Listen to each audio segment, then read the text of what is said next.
अब साधकों के लिए आगे कह रहे हैं, भगवत साक्षात्कार के लिए किन्हीं महापुरुष का जैसे गुरु का होना आवश्यक है, एक बात। दूसरा, भजन करना अत्यंत आवश्यक है। गुरु मिल जाए और भजन करे। बिना भजन के अनर्थ की निवृत्ति नहीं होती। मतलब जो हमारे मन में बहुत सारे बातें हैं, विचार हैं या राग द्वेष हैं, विषय विकार हैं, तो इनकी निवृत्ति नहीं होगी भजन के बिना। अच्छा, अब सत्संग से सारी बात समझ में तो आ जाती है और बहुत सारी बातें कम भी हो जाती हैं। जिस दिन हम आए थे तब उन दिनों जब गुस्सा आता था, और अब कितने दिन हो गए आते आते, मानो 5 साल, तो अब गुस्से में कमी आई। तो ऐसे कमी आती जाती है। पर अगर बहुत फ़ायदा लेना है तो भजन स्टार्ट कर दो। भजन में जो बातें चलती रहती हैं, सत्संग में भी आने से भजन होता है। पढ़ना लिखना भी भजन का एक रूप है। नाम जप बहुत बड़ा रूप है भजन का। जो गौरिया संप्रदाय है, इन्होंने तो नाम जप ही बताया है सब कुछ। नाम जप को ही सब कुछ बताया है। पर ये सनातन धर्म में नाम जप इतना महत्व नहीं है कि सब कुछ नाम जप ही है।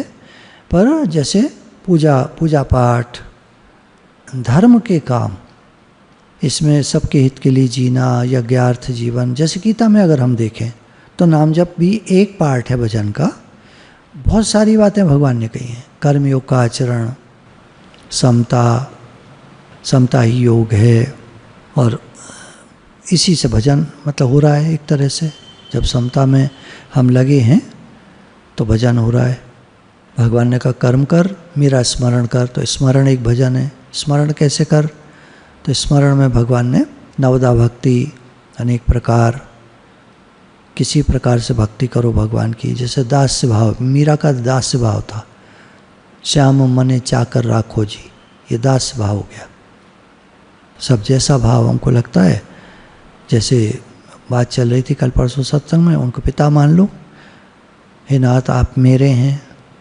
अब बच्चा कहे माँ तू मेरी है, ऐसे तो भजन है ये। समय समय पर कहते रहें, हे नाथ मैं आपका हूँ, आप मेरे हैं, हे नाथ मैं आपको भूलो नहीं, ये बार बार कहते रहना भी भजन है।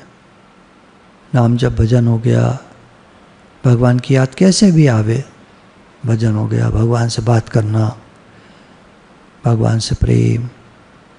अभी तो अपने आप लगाओ, अपनी बुद्धि से लगाओ। इतने टाइम से सत्संग सुन रहे हो, कहाँ तक व्याख्या कितनी करेगा? क्या मालूम तुम क्या सुनना चाहती हो, ये नहीं पता ना।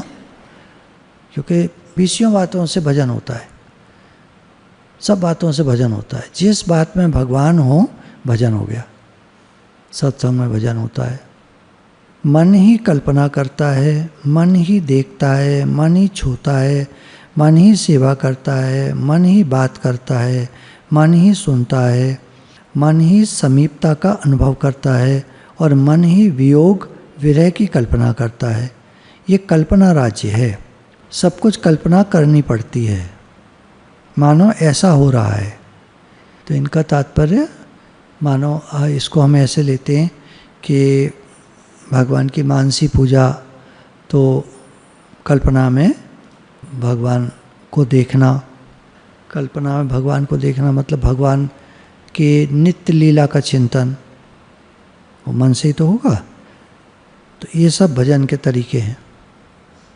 कल्पनात्मक वस्तु के 2 प्रकार हैं, 2 तरह से कल्पना होती है। एक तो वहाँ जाके, अर्थात श्री भगवत धाम में जाके करनी है, उसका स्मरण करना। गुरु ने बताया, जो इसके गुरु होते ना मानसिक लीला के, मानसिक लीला चिंतन के, तो वो लीलाएं बताते रहते हैं भगवान की, या भागवत पढ़ते रहो। जो लीला वहाँ भगवत धाम में जाके मानो देखनी है, भगवान लीला कर रहे हैं, तो वो हमें गुरु ने बताई है, तो उसका अभी से स्मरण करना, चिंतन करना। जो सेवा हमें गुरु ने बता दी, ये सेवा तुम्हारी है, भगवान की ये सेवा करोगे, वो सेवा करना। तो सेवा, पूजा, स्तवन के रूप में मन के द्वारा करते चलो। ये वर्तमान काल की क्रिया है। यदि मृत्यु भी हो जाए बीच में तो पहुंच जाओगे लीला में, क्योंकि यही चिंतन किया है सब। भले लीला चिंतन में हम पहुंच नहीं गए, और हमने वही किया है यहाँ पर। दूसरा, जब जीवन धन मिलेंगे, उनका सानिध्य होगा, तब यह करूँगा, वह करूँगा, ऐसा होगा, वैसा होगा, ये हो गया, वो हो गया। यह भविष्य काल की क्रिया। आगे चल के जब जीवन धन मिलेंगे, भगवान मिलेंगे, उनके लीला धाम में पहुंच जाएंगे, तो ये होगा, ये होगा, ये होगा। इससे कामना बनती है प्रियतम के समीप रहने की। सोचे इनको, विचारे इनको, देखे इनको, सुने इनको, बोले इनको, छुए इनको, खाए इनको, सोवे इनको। इनके लिए करते करते एक दिन सब कुछ इनके लिए ही या इनका ही हो जाएगा, अपने लिए कुछ बाकी नहीं रहेगा। यही है गीता में जो भगवान ने 12/8 में कहा है कि मन बुद्धि मेरे अर्पित कर। सब कुछ भगवान के लिए करना। किसी को आज नहीं समझ में आ रहा है भगवान के लिए कैसे करूं, तो कह रहे भविष्य के लिए कर दो। जब भगवान मिलेंगे तब मैं ये करूंगा, मैं वो करूंगा, उनके लिए ये करूंगा, उनके लिए वो करूंगा, उनके लिए ऐसे करूंगा, उनके लिए वैसे करूँ। ठीक है, 7 बात बता रहे हैं, आइडियाज़। हमारा मार्ग कितना तय हुआ, अपने जीवन धन की ओर हम कल से आज कितने आगे बढ़े, विचार करें। दूसरा, श्री प्राण वल्लभ की स्मृति अधिकाधिक रहनी चाहिए। प्राणनाथ उत्तर उत्तर मीठे लगने चाहिए, उनकी चर्चा मीठी लगनी चाहिए, उनकी बात प्राण प्यारी लगनी चाहिए, संसार की चर्चा कड़वी लगनी चाहिए, तब समझो कि हम आगे बढ़ रहे हैं। तीसरा, प्रतिदिन हम यह देखते रहें कि अपने मन इंद्रिय सब श्री भगवान की सेवा में लग रहे हैं या नहीं। मन के लगने का अर्थ है मन की आँखों से प्रभु कभी सामने बैठे हैं, तो कभी खड़े हैं, तो कभी बात कर रहे हैं, कभी टहल रहे हैं, घूम रहे हैं। इंद्रियन का लगना यही है कि प्रत्येक इंद्रिय जो कुछ चेष्टा करती है वो केवल श्री जीवन धन के लिए हो। जिह्वा से इनका नाम अविरल और अबाध गति से निरंतर सोते बैठते जागते चलते फिरते हर स्थिति में चलता ही रहे, तो इनका नाम हर समय चलता रहे। साथ ही मन से ऐसा अनुभव हो कि जीवन धन स्वयं कृपा करके कह के मुझसे अपना काम करा रहे हैं। जैसे मानो तुम्हारा नाम जो भी है, तो अरे सुनो ये करो, अरे ये कर दो मेरे लिए, वो कर दो मेरे लिए, है ना। जैसे घर में घर वाले कराते हैं, तो भगवान हमारे घर वाले, सबसे बड़े घर वाले, तो वो हमसे काम करा रहे हैं। बस सावधानी ये है कि कोई हमसे निषिद्ध कर्म ना हो जाए, जो मना किया हुआ कर्म है वो ना हो जाए। यदि मन में अशुद्धि विकार जनित कोई स्फुरण हो भी जाए, कोई मानो कोई बात आ गई, तो समझना चाहिए कि ये सब बेकार की बात है और उसको उड़ा देना चाहिए, ध्यान हटा लेना चाहिए। और अगर आई तो भगवान की मर्जी से आई, आने दो जाने दो। और जब भगवान के विचार आए तो खूब आनंदित होना चाहिए। साथ ही क्रिया में लाने की चेष्टा करनी चाहिए। जब अशुद्ध विकार जनित स्फुरणा उठे तो खूब रोए। अपने प्राणाधार प्रियतम प्रभु से प्रार्थना करे कि हे मेरे जीवन धन, जब मैं आपका हूँ तो फिर ये आपसे दूर करने वाली बात मेरे मन में क्यों आ रही है। हे कृपानाथ, आपका होने के पीछे इनसे मेरी पिछाई नहीं छूटेगी क्या? मैं तो आपका हो गया, अब ये मेरा पीछा नहीं छोड़ेंगी क्या? बेकार की बात है। ऐसा करने से तत्काल शांति मिलेगी। चौथा है, जब जब प्रियतम की स्मृति होए तब ये समझना चाहिए कि इस स्मृति के रूप में मेरे जीवन सर्वस्वी मेरे समीप पधारे हैं। यानी भगवान की याद आए तो भगवान की कृपा समझो। भगवान याद के रूप में मेरे पास आए हैं और अब आ ही गए हैं तो मैं इनको पकड़ कर रखूँगा, छोड़ूंगा नहीं। इनको खूब कस के पकड़ ले, मन ही मन बात करता रहे, इनकी मधुर छवि को निहार के मुग्ध होता रहे, निरंतर इनकी स्मृति बनी रहे। एक क्षण भी मन से इनको छोड़े नहीं, इधर उधर न देखे, बस इनको पकड़े रहे। देखो इसी से मिलती जुलती बात है। जब हम बम्बई जाते थे तो अम्मा जी एक हिदायत देती थी कि जब सत्संग में बैठो तो गुरु जी की तरफ देखना, इधर उधर मत देखना। भीड़ आती है, सब कोई इधर देख रहा है, कोई उधर देख रहा है। बहुत कम लोग होते हैं जो सामने एक टक देख रहे होते हैं। ये अभ्यास बता रहे हैं। भगवान की कोई छवि आई हमारे सामने बाय द वे, तो ये कह रहे हैं उसको पकड़ लो, उसको जाने मत दो, उसी में आँखों गड़ा के रखो, मन को लगा के रखो, जरा भी इधर उधर मत देखो। अब सत्संग में आने वाले इधर उधर देखते रहते हैं तो कैसे पकड़ेंगे छवि को। तो हम गुरु पर जब आंखें टिकाते हैं तो हमारी आँखों को टिकाने का अभ्यास होता है, और हम इधर उधर देखते रहते हैं तो हमारी आंखें इधर उधर चलती रहती हैं, अभ्यास नहीं होगा। आंखें रुकी तो मन रुका देखना, आंखें चली तो मन चला देख लो। तुम सड़क पर खड़े हो जाओ, जरा जाके कौन आ रहा है कौन जा रहा है देखो। आंखें चलेंगी तो मन भी चल रहा होगा, तुम्हें पता नहीं मन चल रहा है, मन चल रहा होगा। एकदम अंदर आना, पेड़ के नीचे वो जो बना है स्लैब सी, वहाँ बैठ जाना और देखना मन को। अच्छा, भगवान में कैसे लगें, क्या तरीका है? अब वो तो मन ही है, और तो कोई तरीका है नहीं। मन से ही तो लगा जाएगा भगवान। कह रहे हैं ना, मन से छवि को पकड़ लो, उसको छोड़ो मत। एक बार भगवान हमारे ध्यान में आ जाएं तो उनका स्वागत हमने किया, उनको पकड़ा, उनको छोड़ा नहीं, तो वो बार बार आने लगेंगे। कोई हमसे मिलने आता है घर और हम उससे बड़ा प्रेम जताते हैं तो वो बार बार मिलने आएगा। कह रहे हैं भगवान आए और तुम उनको खूब कस के पकड़ लो, मतलब जाने ना दो तुम, मतलब आप आ गए अब मैं छोड़ूंगा नहीं करके, मतलब मन बात कर रहे हैं उनसे, उन्हीं से सब कुछ उनके लिए, सब कुछ उनके लिए, सब कुछ उनकी तरफ। तो इतना प्रेम जताओगे तो भगवान बार बार आएंगे। जितनी बार भगवान आए उतनी बार हम इनसे अपने पास रहने की प्रार्थना करें। फिर प्राण वल्लभ हमारी प्रार्थना सुन के सदा सर्वदा हमारे निकट ही रहने लग जाएंगे, फिर कभी हमको छोड़ के जाएंगे नहीं। छठा है, मन में किसी प्रकार की कोई उलझन नहीं आने पाए। यदि सावधानी बरतने पर भी कोई उलझन आ जाए, रुके नहीं, तो प्राण धन से कह के निश्चिंत हो जाएं, वे स्वयं ही उत्तम प्रकार से उसको सुलझा लेंगे। हमारे मन में उलझन आ गई है, आप सुलझाइए। सातवां है, मन में सदैव ऐसा दृढ़ निश्चय बने कि श्री जीवन धन केवल मेरे हैं और मैं केवल अपने प्राणनाथ का हूँ। जैसे मैया को अपने अबोध शिशु पे तथा शिशु को मैया पे, ऐसे होता है ना, ये मेरी है माँ, माँ कहती है मेरा बच्चा है, वैसे ही मेरा अपने प्रियतम पे और श्री जीवन धन पे का मुझ पे पूर्ण अधिकार है। एकमात्र ये ही मेरे हैं, ये सदा सदा के लिए मेरे से काम ले सकते हैं, मैं इनका हूँ। इन 7 बातों को विचारते सोचते रहे साधक शीघ्रातिशीघ्र संसार के प्रपंच से मुक्त हो जाएगा, प्रियतम के प्रेम राज्य में प्रवेश कर जाएगा। जो अपने स्वरूप में स्थित रहने की बात आती है ज्ञान में, उससे रिलेट किया है। मन को इंद्रियों से हटा के चिंतन में लगाए,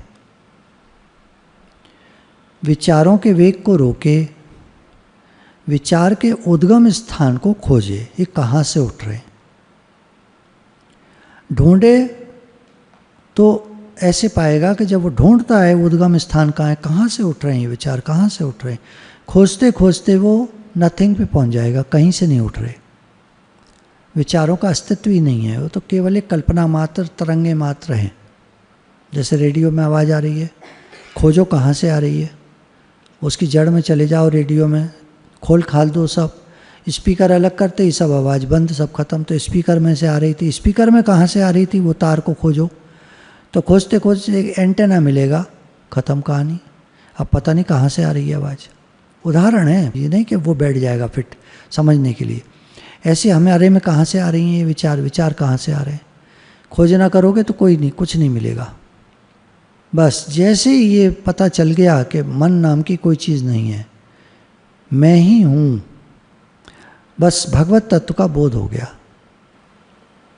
केवल एक तुम ही हो, बस तुम ही हो, तुम्हारे सिवाय दूसरा है ही नहीं। तुम कौन? आत्मा। आत्मा और परमात्मा एक ही बात है, हम उनके हैं, वो हमारे हैं, एक ही बात है। बोध हो गया। इसी से अंतर्मुखी अवस्था में नेत्रों के सम्मुख श्री भगवान दिखाई देंगे।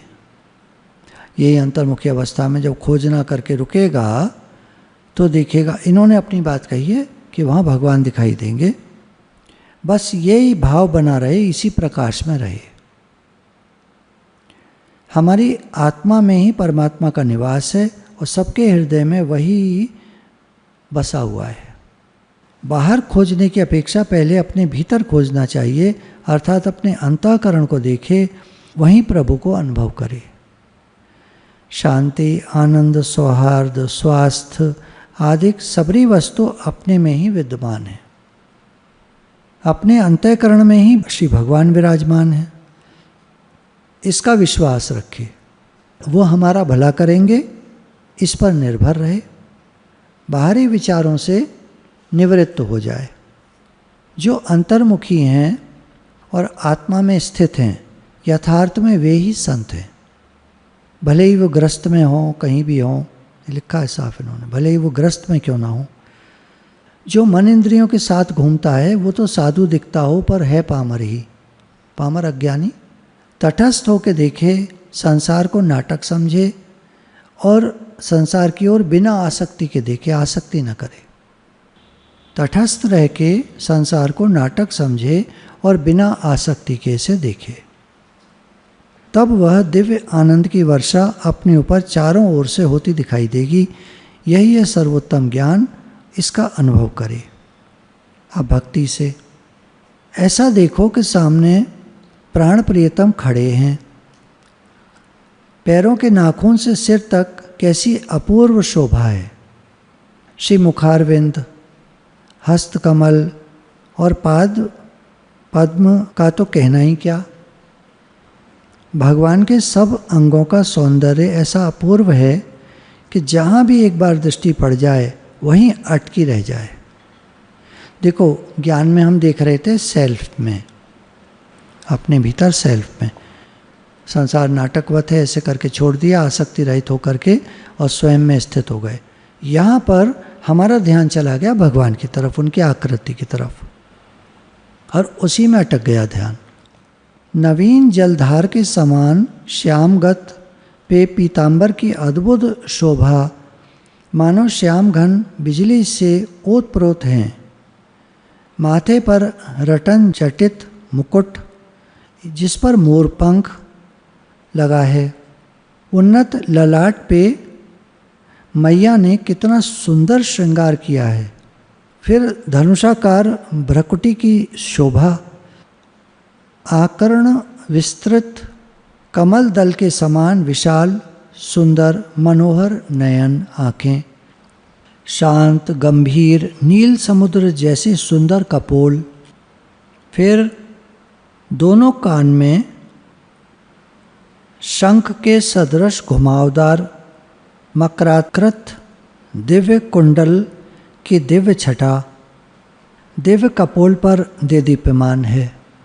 यानी वैसी सुंदर गाल, व्याख्या की अभी, शांत गंभीर नील समुद्र जैसे सुंदर कपोल, और यहाँ लटका है कान में बड़ा सुंदर सा मछली के आकार का शंख के जैसे घुमावदार कुंडल। उस पर मनोहर कौस्तुभ मणि की माला और वैजंती माला तथा पारिजात यानी कमल, कुंद, तुलसी, मंदार आदि सुगंधित पुष्पों से बनी हुई कभी न मुरझाने वाली माला विशाल वक्ष स्थल पर उनके सुशोभित हो रही है। मनोहर पीतांबर की फहरान, जिसके दर्शन मात्र से ब्रिज बनितन का मन उनके हाथों से निकलकर भाग जाता है। कैसे प्यारे लग रहे हैं। लंबी लंबी भुजा पर अंगद की शोभा, हस्त कमल में वलय की शोभा, और छोटी उंगलियों से पकड़ के अपने त्रिभुवन को मोहने वाली प्राण प्यारी अलौकिक रागों से भरी बांसुरी को लाल लाल अधरों पर रखकर अपनी त्रिभंगी में खड़े हैं, टेढ़े खड़े हैं। अपनी मस्ती में कैसे बजा रहे हैं। तिरछी चितवन से रसिकों की जान ही निकाल दे रहे हैं। और वंशी की ध्वनि तो मानो कान में अमृत रस घोल घोल कर भर रही है। श्री मुखारविंद का सौंदर्य और माधुर्य नैन भर के निहार लीजिए और कान में वंशी की ध्वनि को अमृत रस का पान कर लीजिए। ये हुआ चेहरे का। अब चरणों की शोभा। श्री जीवन धन राज सिंहासन पर विराज रहे हैं। सहस्त्र सहस्त्र कमल दल पे श्री चरण कमल ऐसे सुशोभित हो रहे हैं कि मानो कमल का ढेर पे विशेष कमल अलौकिक शोभा पा रहे हों। कमल के ढेर पर विशेष कमल 2 रखे हैं, उनके चरण कमल। आहा, कैसे दिव्य अप्राकृतिक चिन्मय हैं ये श्री चरण कमल, जिनके स्पर्श मात्र से अष्ट सात्विक संपदा। अष्ट सात्विक संपदा क्या होती है? अश्रु, कंप, पुलक, स्वेद, स्वरभंग, स्तंभ, वैवर्ण्य, प्रलय स्वमेव उदय हो रहे हैं। श्याम रंग के आकाश रूपी श्री चरणों में तेजोदीप्त नखमणि रूपी चंद्रिका छिटक रही है। मानो 10 चंद्रमा एक साथ ही उदय हो रहे हों। ये किसकी बात कर रहे हैं? पैरों में जो नाखून हैं उनके, वो ऐसे लग रहे हैं 10 चंद्रमा चमक रहे हों। नख से एड़ी तक, नाखून से आगे और एड़ी तक एकदम सुरख लाल श्री चरण तल, उनके पैर के तलुओं में सुरख लाल। अब या तो रंग लगाया है या लाल रंग के हैं, वो जो भी भगवान की लीला है। कैसी अलौकिक शोभा है इस लीला की। प्राकृतिक जीव तो महावर और मेहंदी लगा के अपने पाँव की एड़ी तलवे लाल करते हैं, बार बार रचाते हैं, फिर भी वो लाली स्थिर नहीं रह पाती। और ये भगवान के पैरों की लाली तो सहज एक रस अमिट अपरिवर्तित अविचल है, रहती है। इसका मतलब वो लगाते नहीं है कुछ, उनके पैर हैं ही ऐसे लाल। अब प्राण प्रियतम के तरफ अपने मन को आकर्षित करने के लिए उनके लाल लाल श्री चरण तल के सुखद मंगलमय शुभ चिन्ह का दर्शन करें। चिन्ह कौन से हैं? श्री प्राण वल्लभ, साधक भावन, साधक प्राण, साधक पाल, साधक वत्सल, साधक वांछा कल्पतरु, साधक भव भयहारी, साधक कल्याणकारी। अतएव ये चिन्ह धारण किए हैं श्री चरण तलन में। उनके चरणों में साधक को अच्छे लगने वाले, साधक के प्राण, साधक को पालने वाले, साधक वत्सल, वांछा कल्पतरु, जो उसके मन में इच्छा हो उसे पूरी हो जाए, भय को दूर करने वाले, कल्याणकारी, ये सब चिन्ह हैं भगवान के पैरों में। यानी भगवान के चरण कमलों का जो ध्यान करता है उसके सारे पाप दूर हो जाते हैं और वो सुखी हो जाता है, उसे सब कुछ मिल जाता है। पैसा वैसा तो बहुत छोटी चीज़ है भगवान के लिए। अगर इमोशनली मेंटली हम स्वस्थ नहीं हैं तो फिर पैसा क्या करेगा? बेकार है। तो भगवान सब कुछ देते हैं हमको, पैसा तो बहुत छोटी चीज़ है, सब कुछ देते। आज के आदमी के लिए पैसा ही सब कुछ है, छोटी चीज़ में अटका पड़ा है, बड़ी बड़ी चीज़ों को छोड़ दिया है। किसी ने संत जी से कहा, महाराज आप तो सर्व त्यागी हैं। तो महाराज एकदम उनके पैरों को छूने लगे जो कह रहे थे। बोले महाराज क्या करते? बोला अरे सर्व त्यागी तो तुम हो, हम थोड़ी हैं सर्व त्यागी। हमने तो बड़ी चीज़ को पकड़ा हुआ है, छोटी चीज़ों को छोड़ दिया है। तुम छोटी छोटी चीज़ों के पीछे भाग रहे हो, उनको पकड़ रहे हो, बड़ी चीज़ को छोड़ रखा है। तुमने तो बड़ी चीज़ का त्याग कर दिया, इसलिए हम तुम्हारे चरणों को छूने लग रहे थे। तुमने बड़ी चीज़ का त्याग कर दिया, बड़े त्यागी तो तुम हो। अब इन चिन्हों का जब ध्यान करता है साधक कि भगवान इतने प्यारे हैं, सब कुछ हैं, वो हमारे भक्त वत्सल हैं, भक्तों को तारने वाले, पार लगाने वाले वे ही हैं, तो उसके अंदर देवी संपदा स्वतः आ जाती है। अब देवी संपदा क्या है? श्री भगवत प्राप्ति का साधन उसके सद्गुण तथा सदाचार जैसे श्रद्धा, रति, भक्ति, ज्ञान, तप, तितिक्षा, त्याग, वैराग्य, उपरति, विवेक, आत्मीयता, अव्यर्थत्व, आत्मनिरीक्षण, अप्रमाद, भाव, प्रेम रस, विरह, निरभिमानता, सरलता, सुशीलता, उदारता, क्षमा, नम्रता, सहिष्णुता, गंभीरता, धृति, मुग्धता, मैत्री, मितभुक्तत्व, दक्षता, समता, सहानुभूति, सेवा, संतोष, भावुकता, आचरण शुद्धि, वृत्ति सुधार तथा अक्षोभ आदि आदि आदि आदि ऐसे कितनी सब देवी संपदा भगवान के चरण कमल का ध्यान करने से साधक को प्राप्त हो जाती है। हे नाथ, हे नाथ, हे नाथ। तो इस प्रकार कहा कि या तो मुख का ध्यान करे या चरण कमल का ध्यान करे। चरण कमल में फिर चिन्ह भी नीचे जो उसमें दे रखे हैं, उन चिन्हों का भी वर्णन है, बहुत विस्तार है। इस प्रकार साधक को अपने श्री जीवन धन के समस्त मंगलमय श्री विग्रह का आस्वादन करना चाहिए। मन में मान लेना चाहिए कि मुझको अब सब संपत्ति मिल गई, चिंतन के लिए एक आधारभूत सामग्री मिल गई। अपनी श्रद्धा, साधन और लक्ष्य में पूर्ण दृढ़ता रहनी चाहिए। इस प्रकार निरंतर अपने जीवन सर्वस्व का सानिध्य करता रहे। लग जाए पूरे मन से, पूरी तत्परता से, अप्रमाद पूर्वक बहानेबाजी न करे। यही अपना परम कर्तव्य है, परम धर्म है कि भगवान का ध्यान करे। अब ध्यान के दोनों प्रकार बता दिए। तुम आत्मचिंतन करने वाले हो तो आत्मचिंतन करो, भक्त हो तो भगवान का चिंतन करो। इसी में डूबता रहे, ऐसा डूबे कि फिर संसार का ध्यान न रहे, शरीर की सब सुध बुध खो जाए, ये पता ही न चले कि सूर्योदय पूर्व में हुआ है या पश्चिम में। मतलब कब दिन हुआ कब रात हुई पता ही न चले, लगा रहे। इतना प्रेम भगवान से।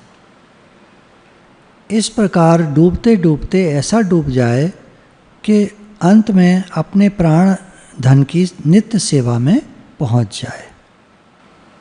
मतलब ऐसा डूबा रहे कि जब शरीर छूटे तो भगवान से मिलके एक हो जाए, उनकी सेवा में पहुंच जाए।